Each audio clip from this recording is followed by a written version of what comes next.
शिवसेना बाळासाहेबांनी या पक्षाचं रोपटं लावलं आणि त्याचा आपल्या मेहनतीनं वटवृक्ष केला। आयती सत्ता मिळालेल्या उद्धवरावांनी या विशाल वटवृक्षाच्या फांद्या छाटण्याचं काम करत होत्याचं नव्हतं केलं।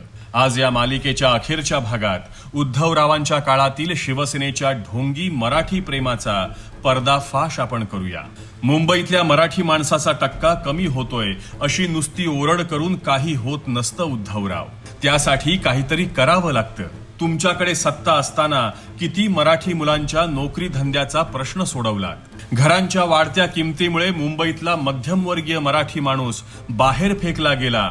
उलट तुमच्या कार्यकाळात एसआरए आणि इतर प्रकल्पांमधला भ्रष्टाचार पाहिला तर मराठी माणूस मुंबई बाहेर जायला हे तुम्हीच जबाबदार आहात। जेव्हापासून तुम्ही मवियाची साथ द्यायला सुरुवात केलीत तेव्हापासून मराठी माणूस हा तुमच्या अजेंड्यावरून गायबच झालाय। संकटात सापडलात की तुम्हाला त्याची आठवण येते। आयुष्यभर आम्ही मराठी माणसाचे कैवारी अशी शेखी मिरवताना उद्धवराव, मग सांगा ना, त्याच मराठी माणसासाठी केलेल्या कामांची तुमची पाटी कोरी का? असंगाशी संग केलेल्या तुमच्याकडून खरं तर कोणत्याही मराठी माणसाने अपेक्षाच धरायला नको।